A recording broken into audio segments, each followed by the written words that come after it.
Selamat pagi, terima kasih sudah bergabung di Pagi-Pagi Jepang, hari ini. Tayang setiap Senin sampai Jumat, pukul 8. Seperti biasa, hari ini kita akan bahas nilai tukar, berita terbaru, kebiasaan di Jepang yang wajib kamu tahu, dan bahasa Jepang yang bisa langsung dipakai. Langsung saja, kita mulai dengan cek nilai tukar hari ini. Selasa, tanggal 12 Mei tahun 2026, kurs hari ini 1 yen sama dengan 110,76 rupiah. Kalau kirim 100.000 yen hari ini, dapat sekitar 11.076.000 rupiah. Masih bertahan di level 110 rupiah, lumayan bagus ya. Sekarang nilai yen lagi stabil, kurs dolar yen bertahan di level 156 yen. Saran kirim uang, agak menguntungkan. Kalau rencana kirim minggu ini, boleh kirim sekarang ya. Itu tadi informasi kurs yen dan rupiah hari ini. Selamat pagi dan terima kasih telah menonton lipatan berita hari ini. Selamat datang di kanal ini. Hari ini, Selasa, 12 Mei 2026. Berikut berita-berita terbaru seputar Indonesia yang perlu kamu ketahui hari ini. Berita pertama.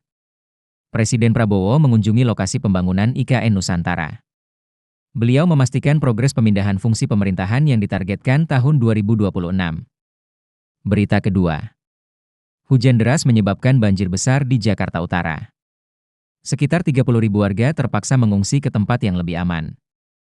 Berita ketiga. Pendaftaran JLPT Juli 2026 sudah dibuka. Di Indonesia, pendaftaran bisa dilakukan sampai tanggal 15 Juni.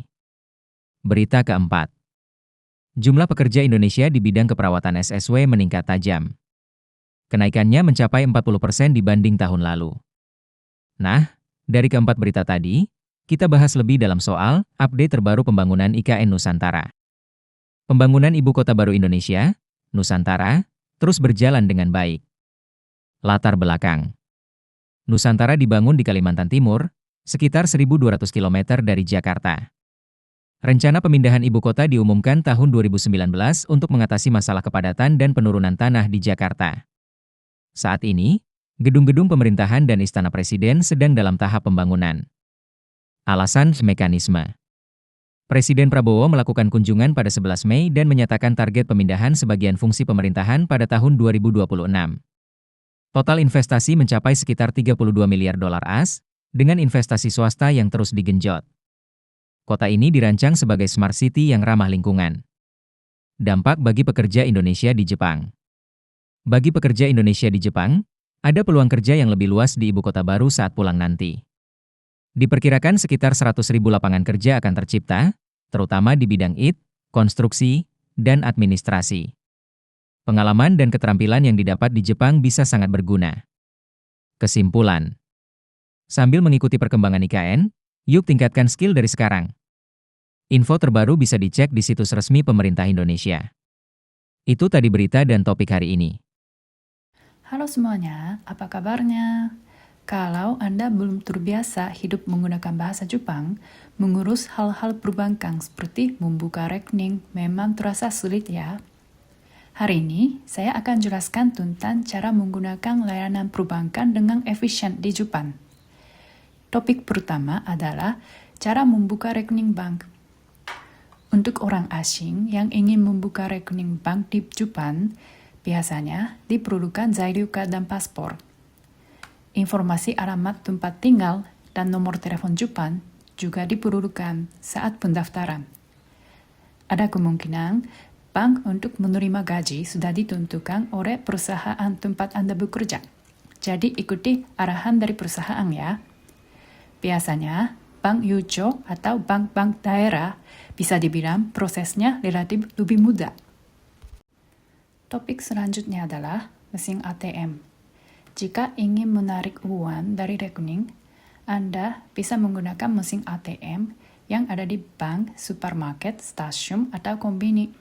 Pokoknya di Jepang, mesin ATM ada di mana-mana seperti di Indonesia. ATM yang ada di kombini sangat praktis karena bisa digunakan 24 jam, tapi akan digunakan biaya administrasi, jadi hati-hati ya. Kalau ingin mentransfer uang ke rekening lain, internet banking lewat aplikasi HP sangat direkomendasikan karena penggunaannya lebih gampang dibandingkan dengan menggunakan ATM atau antre di loket bank. Untuk transfer, biasanya diperlukan informasi seperti nama bank tujuan. Kalau untuk transfer uang ke luar negeri, ada banyak layanan pengiriman uang yang biaya administrasinya lebih murah dibandingkan dengan layanan di bank. Jadi, coba cari layanan yang paling cocok digunakan buat Anda. Bank adalah layanan yang tidak bisa dipisahkan dari kehidupan kita di Jepang. Jadi, manfaatkan layanan perbankan dengan baik ya. Oke, sampai di sini dulu ya untuk hari ini. Sampai jumpa di video berikutnya. Bahasa Jepang yang perlu kamu tahu. Aku akan menjelaskan cara penggunaan bahasa Jepang dengan mudah dipahami. Apa bedanya ichio dekimasu dengan dekimasu? Ternyata hanya dengan menambahkan kata ichio, rasa kurang percaya diri dan kesamaran langsung tersampaikan. Ini adalah keunikan bahasa Jepang. Ichio punya nuansa untuk sementara sebagai langkah awal atau belum sempurna tapi. Ini adalah kata keterangan yang memberi ruang, tidak sepenuhnya yakin, tapi juga tidak sepenuhnya tidak bisa. Contoh penggunaannya, ichio kakunin shimashita, artinya sudah saya cek, tapi mungkin belum sempurna. Ichiu mondai nai desu, artinya sepertinya tidak ada masalah, tapi mungkin ada hal kecil. Ichio dekimasu, artinya bisa dikerjakan, tapi mungkin tidak sempurna hasilnya. Di tempat kerja, hati-hati dengan kalimat, ichio yatte okimashita. Ini bisa terdengar seperti, sudah saya kerjakan karena disuruh, tapi mungkin tidak sempurna. Terlalu sering pakai ini saat laporan ke atasan bisa memberi kesan kurang profesional. Tapi ada situasi di mana, ichiu, terdengar natural. Misalnya, ichiu mote ikimasu, artinya akan saya bawa jaga-jaga. Atau, ichiu shirabete mimasu, artinya akan saya coba cek dulu. Kata keterangan kecil, ichiu, bisa mengubah makna kalimat secara besar. Mari terus belajar nuansa halus bahasa Jepang bersama-sama. 皆様おはようございます。ここからは日本語でお伝えいたします。本日のテーマは、一応をつけると意味が変わる？今日の日本語は、一応できますとか、できますという言葉と何が違うんでしょうかね。実は、一応をつけるだけで、例えば自信のない時などに、伝える言葉の一つだということですね。一応とは、とりあえず、ひとまず、完全ではないけれどというニュアンスですね。自信があるわけではないんですけども、やれないこともないという意味の言葉です。例えば使う場面としては、一応確認しましたというのは、完全には確認できてないかものようなニュアンスですね。他にも、一応問題ないです。もしかしたら問題があるかもしれませんという意味が含まれております。一応できます。